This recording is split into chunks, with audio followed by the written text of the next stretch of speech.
You knew that secretly recording someone without consent is a privacy violation, correct? Like you guys you're like brothers. The way you described it, when you do naughty things together.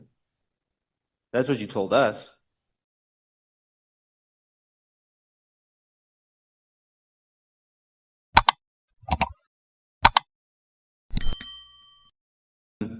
I want to ask you about your relationship, the closeness of your relationships with both Minister Mchunu and Lieutenant General Mkhwanazi. Can you elaborate on the nature of these relationships? We can start with General Mkhwanazi. Last time you spoke about boys' weekends where your wives shouldn't know what you do.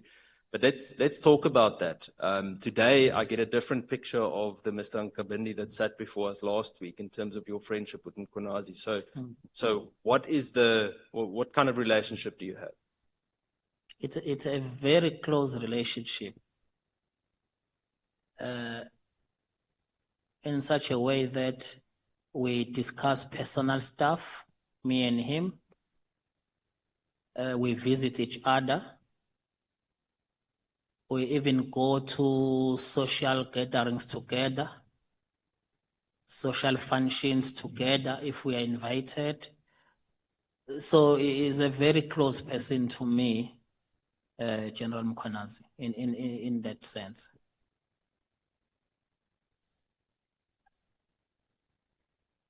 And in terms of Minister Mchunu? In terms of Minister Mchunu, would you consider yourself friends? No, he's not a friend. How do you reconcile your description now, though, with what we've heard from General Mkhwanazi? What went wrong? Why would he say the things about you that he has? And I mean, you're sitting here on a public platform where you say that, for example, that he lied to us. I mean, that doesn't look like a solid friendship to me. When that happened, I just had an inference that General Mkhwanazi was upset that I recorded him. That was an inference that why he's so upset. It's because how many things he discussed with me. So that means how many times I recorded him. So he took it very personal that a person who's very close to me and a person that I talk to him everything, he now recording me. But do you blame him? No, I don't blame him. But that's why I also had the justification why I recorded him. I want to ask you a question. Did you leak the confidential PKTT disbandment letter written by Minister Mchunu to Mr. Mkhwanazi or to Mr. Nhlanhla? So did you leak that to Mkhwanazi or Nhlanhla or any other unauthorized person? Not at all. And moreover, I don't know Nhlanhla. Were you acting as some kind of a political conduit at that stage? Did you ever pass any sensitive documents to advance any agenda of any kind? Not at all. And can you explain your involvement in preparing and revising that 31 December letter? I was going to say, Chair, that is why I was saying to the Honorable Evidence Leader, even if it's inconvenient for search and seizure and all, but in a way I'm happy that at least the investigation will reveal the truth, whether you did something or not. Coming to, can you repeat I just got disturbed? No, I just asked, can you explain your involvement in preparing, revising or handling the letter?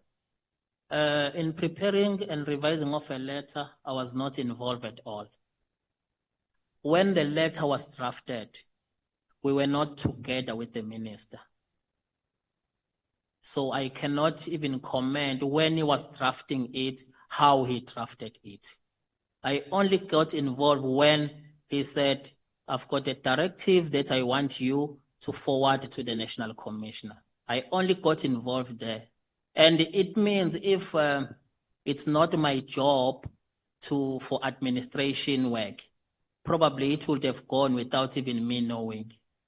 It's just that it has to via me to do it.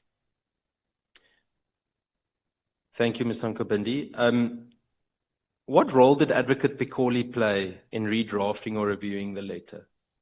He proofread it, and I can remember he had some inputs, which I can't recall now. He had some inputs where it was inserted before then the minister then okayed it. Then I said, Are there any of the changes that you can remember? Changes or can you remember any of the input?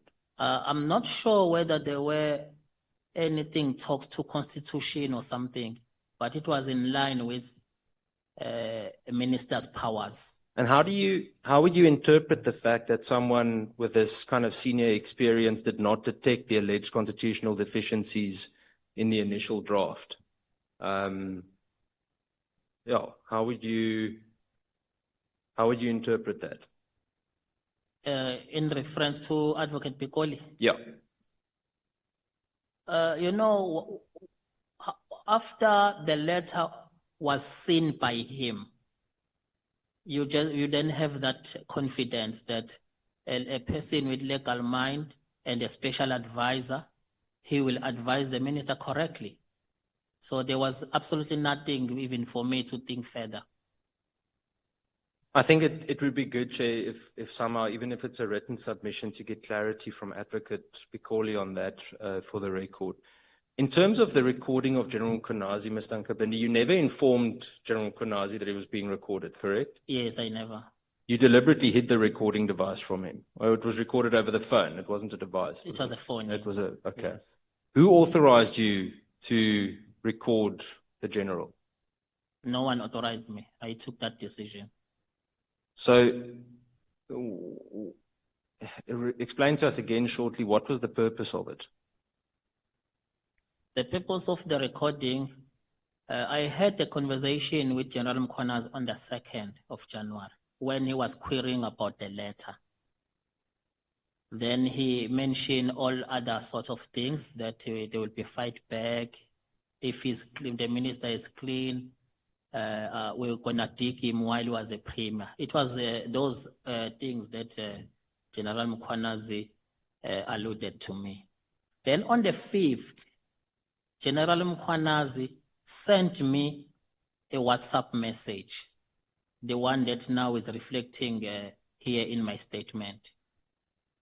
He forwarded me that message. Then I read it. Then he contacted me afterwards. He said to me, hey, you see what I got from Facebook? How do you think our conversation on the 2nd got outside? Because it was just two of us. Then I said, General, where do you get this thing? He said, I got it from Facebook. Then we started to deliberate. Do you think someone is listening to our phones? We were now deliberating. Then he said, hey, maybe someone is listening to us. That is where I come back to and say, hey, but General, I don't think someone was listening to us because the content of this message is not correct. If someone was listening to our conversation, surely he would never leave out that there would be fight back. He will never leave out that if the minister is clean, we're gonna dig him.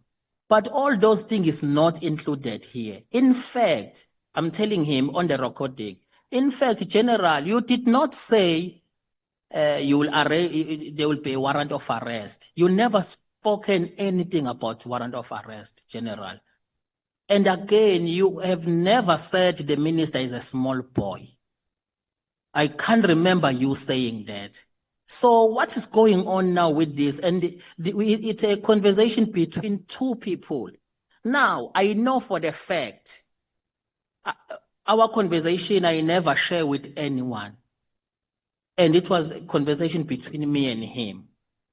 So now I started not to understand where does this message come from. So you just recorded it and kept it for your own record? Yes, that's okay. Let me record. In case something like this happen again, I will just show the recording. But why did you previously then say, or Minister Mchunu said that he instructed you to record General Mkhwanazi because he was threatening you? No, I was telling the sequence of event that after the second, after our conversation on the second with General Mkhwanazi, I informed the minister. Then the minister said, these are serious threats. You should consider recording him. That's what he said, the minister. But this time around in this one specifically, I'm not saying I would not comply with the suggestion of the minister at any stage, but this specific one, what prompted me is what General Mkhwanazi is giving me, which is now contradicting and distorted. So is Minister Mchunu lying? Because Mr. Mchunu said that the recording that we know about was because of him instructing you to record General Mkhwanazi. No, he never instructed me. He gave an idea that you should consider recording him. Immediately. So, if the purpose, let me rather ask this. So the recording wasn't your idea, correct? It was the idea of Minister Mchunu. Sorry? Was the recording the idea of Minister Mchunu, or was it your own idea? No, it was my own decision. See, again, discrepancy. That's not what Minister Mchunu testified before this House. So that's now the second discrepancy where Minister Mchunu or yourself or General Mkhwanazi or yourself, so you're contradicting each other here.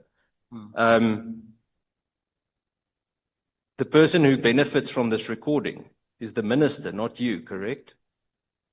No, it was me. How, let's rather say, you can't prove that this is the full unedited recording, can you? It's not full? Unedited recording, can you? I can prove because it's me who recorded it. It's not edited. And you knew that secretly recording someone without consent is a privacy violation, correct? I knew that I'm not breaking any law if I'm part of that conversation. But you can't just record someone without them knowing. Yes, but I know that I'm not breaking any law. If I'm part of that conversation, I can record for so many reasons. That's very interesting. I would say at least under the POPIA Act at least. I mean, why would an honest official need to unlawfully conceal and record someone? Yeah, if you have a conversation with someone, just two of you. Yeah, but this is your boys' weekend, Fred. And all of a sudden, he's coming with the distorted information. No, but this is your boys' weekend guy. Like, you guys you're like brothers. The way you described it, when you do naughty things together. That's what you told us. Yes, but that was another thing, that how come he's coming back to me with a wrong message? But wouldn't you confront him with that first and discuss that with him instead of just recording him for backup's sake? We discussed it. It was on record, but we were discussing it. That what do you think what is going on here? It's two of us. One of us leaked this thing. But my worry, the information is wrong. That was my only worry. The information in it's wrong, yes. I don't want tomorrow, General Mkhwanazi said, he said something that he did not say, even himself. Because this message contained things that General Mkhwanazi never said, even himself. So it's very dangerous now. When this thing it will now, as if I'm creating it, I want to have a bad name of Mkhwanazi. He's speaking, it's just two of us. And now the message comes back with the wrong information. What Mkhwanazi will think, he will think maybe it's me now, I'm lying, I'm exaggerating things that he never said. Apologies for interrupting you. Why did you not previously tell us that that wasn't actually the recording then? Because what you're saying now, if I understand you correctly, is that the recording that we've heard part of is not actually an accurate recording. It's been altered. Is that correct? It's not altered.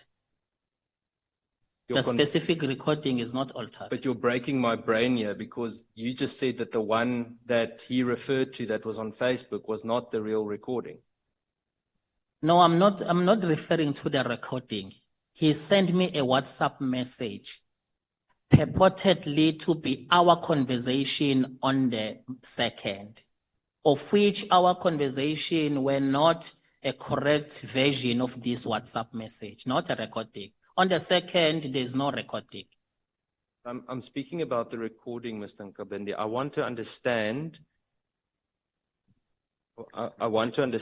whether it was the original recording that was played on Facebook. What do you mean on Facebook? It was even on Facebook. It was not a recording. It was a message. That's what he said. It's not a recording. Yeah, I'm gonna conclude. I think we're going in circles at the moment. Mr. Nkabinde, I'm concerned. It's one thing to do something like this without a colleague knowing, behind his back. Even more so your boys' weekend guy. I think we must seriously consider and remember what else could potentially have happened. Do you understand the seriousness of this, the contradictions that we've heard today between what you say, what Minister Mchunu says, what you say, and what General Mkhwanazi says? It literally contradictions between the three of you. Thank you, Chair.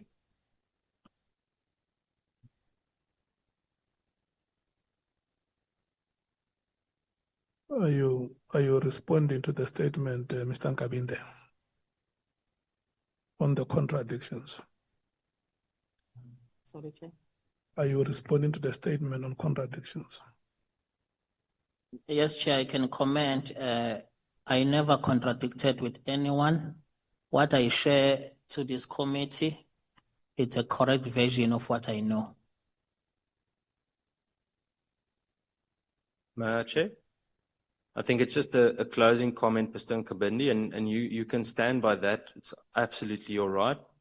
What I'm saying is there's a clear discrepancy between your version and the version of General Mkhwanazi, one, and there's a definite discrepancy, especially in terms of the recording of your version and the version of Minister Mchunu. So you can stand by your version, 100%, but you're missing each other on it. And then maybe just the last point: if you share a recording like that with a third person, it becomes illegal.